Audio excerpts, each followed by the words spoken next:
Yeah, obviously it's tough to find a whole lot of positives to talk about from today. Obviously, it starts with me. I'm not doing a good enough job. Um, I firmly believe it comes down to confidence. I told the team that at halftime. Imagine when you're playing a sport and if you're afraid to make a mistake, that can get magnified. And in my opinion, I think our guys are, obviously they have a great week of preparation on the practice field. They do a good job of knowing what they're doing, but when you get on the field, and obviously the lights get a little bit brighter, it comes down to just not really having enough confidence right now. And when things start to spiral, it's not that guys aren't trying, but it just one mistake compounds, gets compounded by another mistake. And, it starts with me. I got to figure out a better way to prepare our football team. At the end of the day, that's where it starts and that's where it stops. It's totally on me. And, obviously I told the team at the end of the game, I love them to death. We just got to keep fighting. Tough times in life never last. Tough people do. I've always believed that. I'm proud of the work and the work ethic of our staff and what goes into it. Man, there's a lot of early mornings involved here where our staff is up in the morning grinding, our support staff, our strength staff. And I'm proud of that because people don't see that. And they're willing to do whatever it takes to help our football team. And it starts with me. I got to be better. It's on me. Go ahead, open for questions, please. Mike, you talked about confidence. Do you believe that it's your job to help instill that confidence? You got to try, when you're the head football coach, it starts with a belief, and starts with trusting each other. You talk about that message all the time. I talk about that message daily, weekly. So obviously it falls back on my shoulders.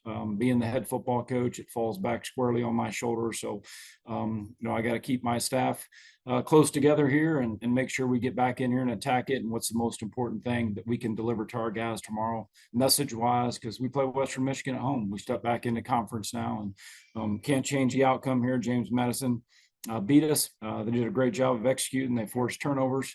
They converted those turnovers. They were great in situational football on third down. And we weren't. Again, that starts and stops with me. Yeah. To put yourself in, how you were a player in this program as well, when you or maybe even some of your teammates were struggling with confidence, how did you go about finding that within yourself again?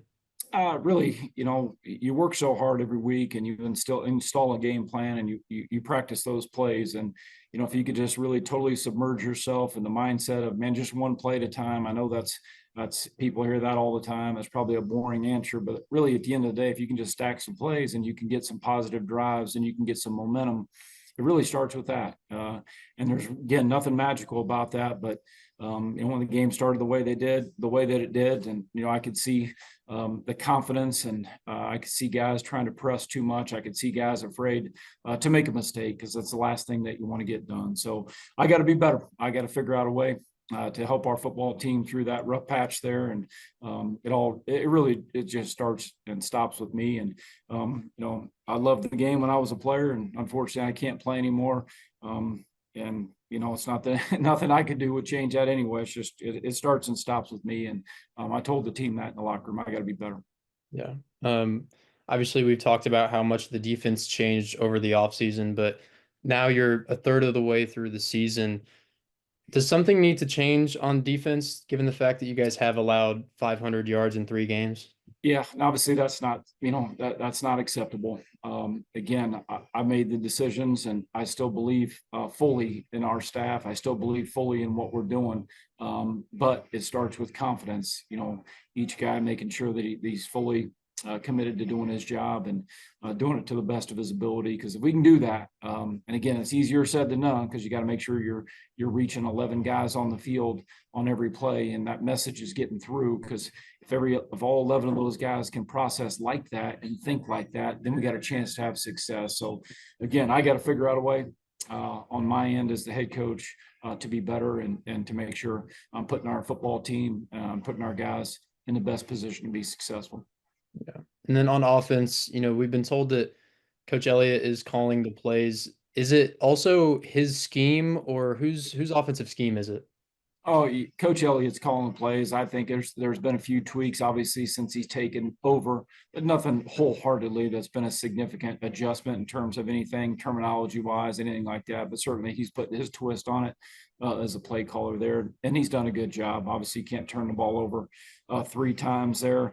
We had a good drive going there. Obviously on the that first possession, and I say it resulted in a turnover there, just a little bit too high to Christian, hit off his hands, and credit their guy for making a play. But then obviously they did a good job of dropping the end underneath the slant to the field. He picked it off, took it back to the house for a touchdown. You credit them for that, but you can't turn the ball over against a good football team like this. And obviously they did a good job converting wise. They're playing with a lot of confidence. That started a week ago, and again, starts with me. I got to be better. Yeah. And then just last thing from me is we saw Kadin punt the ball once. Was there a certain reason for that play call? Well, going into the game, obviously we call that Pele punt, and these guys have done such a good job punt pressure that this was the week that if we were in that kind of that territory, we were like, all right, it's either 4 down or it's not. And obviously that's something we practice every single week. But number 3, that had the interception, Terrence Spence. He's blocked 7 punts in his career. He blocked one last week against North Carolina that they returned for a touchdown. So they got a good scheme, and we needed, this week that we got into one of those situations where it was a potential 4 down, having Kadin Pele it so that they weren't able to dial up a punt pressure and they weren't able to have anybody back as a return guys. Main reason for that. Okay. You talked about preparation. Do you have a few things that you maybe even pinpointed now that need to change going forward? Obviously there's something I got to get done because, starting out the game the way that we did and not being able to generate confidence at the beginning of the game, it starts with that. So I got to do something from a preparation standpoint. I believe in the process. I believe in what we're doing. I believe in what we're giving our guys and how we attack each day with the time that we have with them, with basically the two hours that we have. So I got to be better in terms of being able to figure that out. So, obviously got a flight back home, obviously all day tomorrow. So have to figure out what adjustments need to be made that way. Is it maybe frustrating just not knowing what the answer is?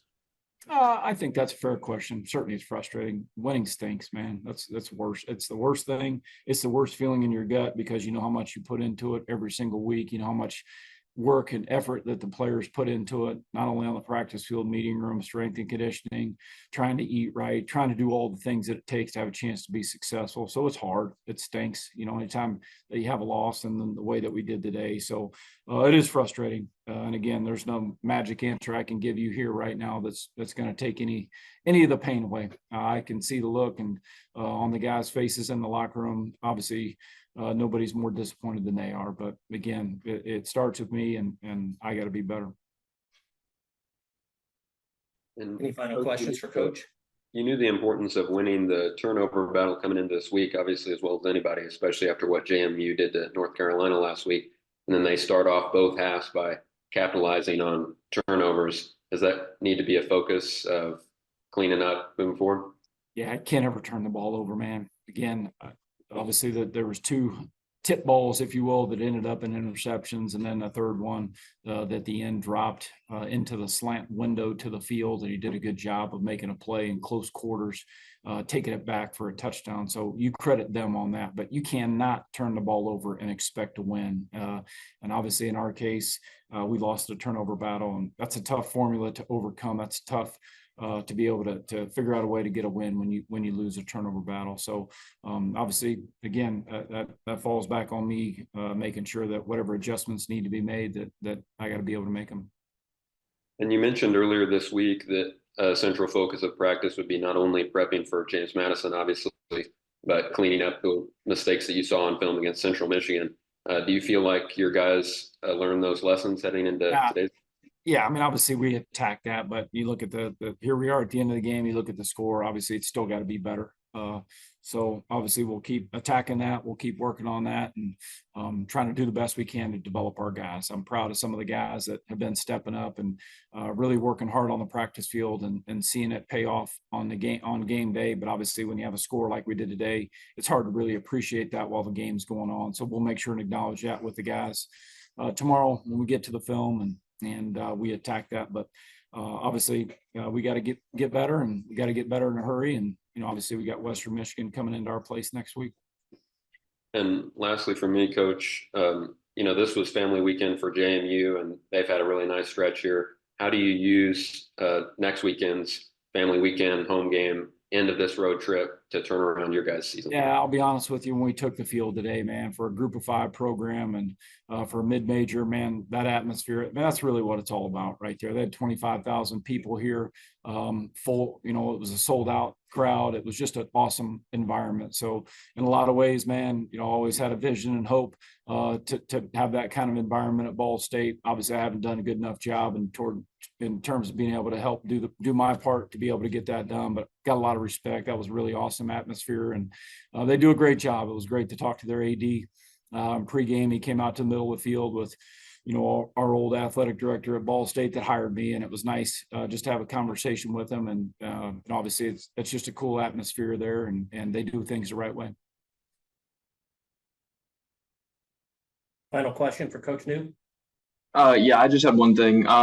So in the Miami game, we kind of saw, like, with the negative game script, kind of took the running game out of the equation. And then Sloan was running the ball really well today, averaged over 5 yards a carry, but it was, kind of a similar story. The bad game script just kind of led you guys to be in a more like pass heavy offense. So can we expect to see a little more of Sloan as a focal point going forward? Yeah, that's always important. When you're having a chance, or when you're putting yourself in a position to win. Obviously, when you have good rushing numbers, that's a big reason why. And so when you get behind, obviously you have a tendency to be a little bit more one-dimensional. So it's important. Obviously, every week you want to be able to establish a run offensively. You want to be able to do a great job defending the run defensively. So that's always an important part of the formula. And so that's something we definitely got to do, because that's going to help Kadin out. That's going to help the offensive line out. It's going to help the guys out on the perimeter be able to get some open looks and have a chance to make some plays.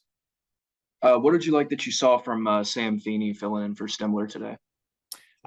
Sam is one of those guys. I give him so much credit because he only knows one speed. And as a young guy, to practice as hard as he does. And it all started with him turning some heads. He's got great speed. He was a guy that ran a 10.6 700 in high school, which is pretty remarkable. And so we put GPSs on the guys in practice, and he's one of those guys that always register the highest speed during practice on kickoff. And then just because of how hard he's worked, he's increased his opportunities to have some rush chances there and obvious passing downs, and to see him have 2 sacks, if I'm not mistaken. That's awesome. That's just a young guy that doesn't know any better, but he's just playing so hard, and he's just seeing his hard work and his relentless effort pay off. And it's great that our guys on our team have taken him under their wing, and they're as big as fans. When you play like that and you play hard like that, everybody's going to take notice. And I credit our players for instilling the belief in him that he can go out there and get it done. Keionte, Coach talked a lot about confidence and how that was kind of his message to you guys after the game, trying to instill confidence moving forward. Where would you say that the confidence level is at right now, and how can you guys maybe improve it moving forward? Right now, throughout the team, I can tell that it's low right now. It's hard to be confident when you lose games with these bigger margins with Miami, and then the close one at Central, and then today. It's hard to stay confident when things don't go your way. So you just got to stay diligent, keep working, and dive in our playbook. So when we fly around 100 miles per hour and just not care about making mistakes. Yeah. If you've gone through a stretch before where you've maybe lost a little bit of confidence, how have you gone about reinstilling that and gaining your confidence back? You just got to touch back to your base, whatever you got to do to find yourself. We play a kid's game, been playing since I was 5. It's no more than what it is for real. So just finding your base, getting back to talking to family, talking to your girlfriend, friends, whatever you need to do to just center yourself, get back to you is very important for these guys right now. You've got the TC patch on your shoulder. Do you view your role as TC1 as maybe a responsibility of yours to help the team get that confidence back? Yep, and right now I'm being a fraud. How so? Can you expand on that? I'm not making plays. I'm still having mistakes myself, and then it's getting challenging trying to keep guys up when these things like this is keep happening. So I gotta get back to being who I am and be a better leader. Yeah. I know that you take a lot of pride not only in yourself but in the defense as a whole. What is there anything that needs to change moving forward after this kind of rough 3-game stretch? Effort.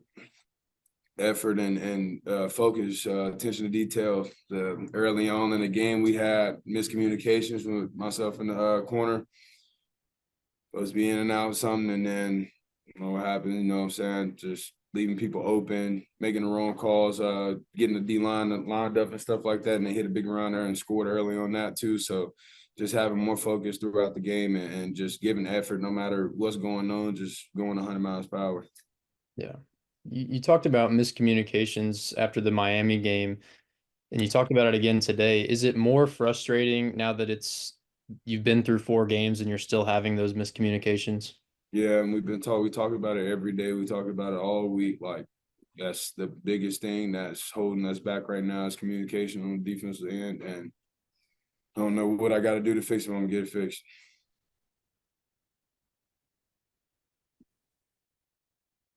Any final questions for Keionte? Keionte, coach made a big point in the start of this press conference to take a lot of the responsibility for this. Why is it so important for you as a player to step up and say that you in your position as team captain, that a lot of that responsibility also falls on you? Yeah, like you said, man, TC1 and all that, like they rushing the ball for 200 yards and making all these big plays and stuff. And I'm in the middle of the defense. Like it falls on me, like everything falls on me. I'm not making plays to help the offense out. I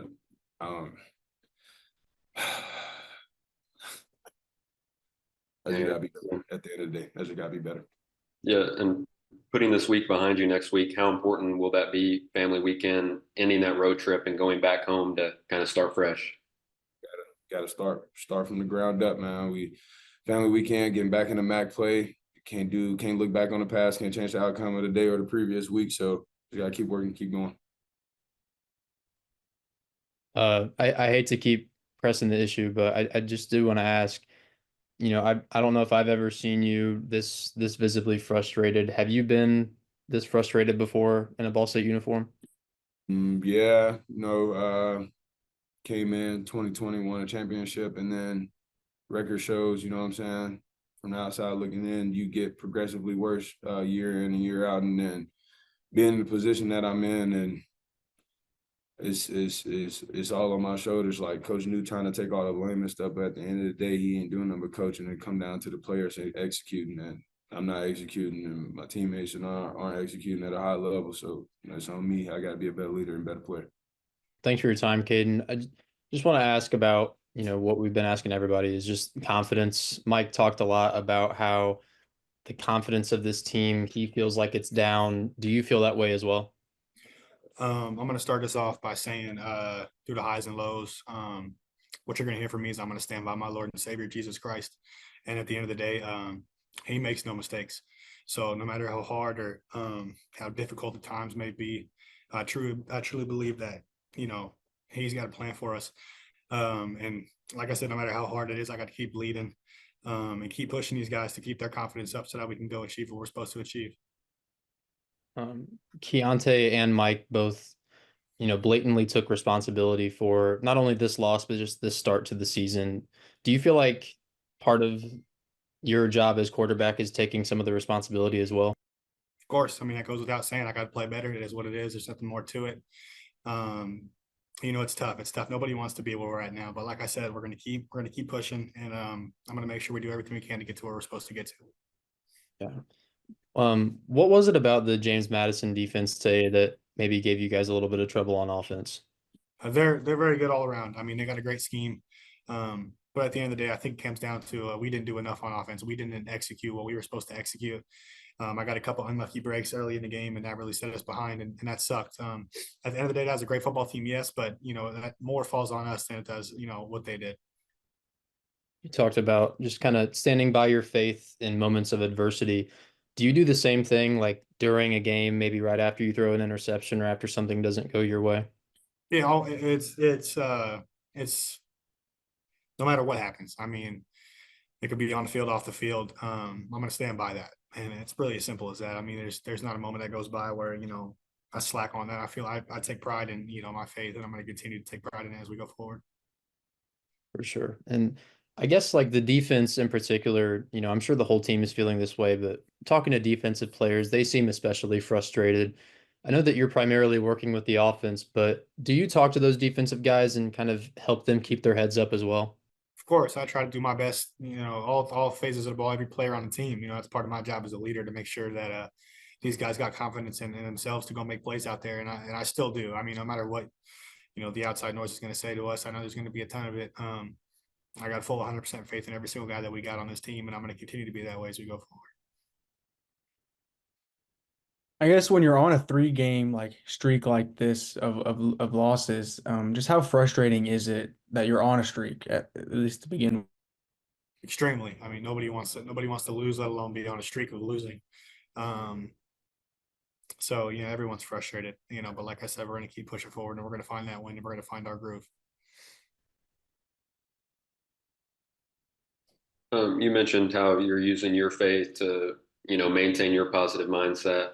How do you kind of spread that throughout the rest of the roster? How do you instill that confidence in the rest of your offense and communicate it to the defense? Just throughout the week preparation, making sure that, those guys know they hear from me that I got full belief, like I'm telling you guys right now. I'm going to make sure to do my part there.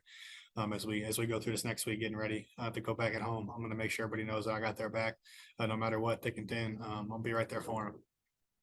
And what's the mindset headed into family weekend next weekend? And is there any particular importance behind next weekend's MAC game coming off of this streak? Just getting back to work and going to get our first win. How are you feeling physically after that game? Because you got hit a lot more in that game than you have in the previous games. I'm all good. Nothing for me to complain about. Body's intact, and just looking to get back to work next week. I wanted to ask you about that play, like right before the 2-minute warning at the in the first half. Before it's like your helmet came off, and then there was a 2-minute warning, and they tried to send you back out there, and then took a timeout to like keep you out there. Was that necessary with the 2-minute warning happening there? I kind of got a little confused by that play, and I was wondering if there was a similar confusion with on the sideline there. Yeah, I thought the 2-minute warning would have been enough for me to go back out there and not miss a play, but apparently we had to take a timeout, so that's all that was. I feel like That seems weird. I wouldn't have expected that, but the running game, I talked to Coach Mike about this. The running game kind of was limited by the just the game script a little bit. Do you think that kind of affects the offense as a whole when the running game isn't able to get going? I mean, I think, of course, if you talk to any offense, run game supports the pass, and pass complements the run. It goes both ways. So at the end of the day, we got to figure out what we got to do to make sure we can do it all.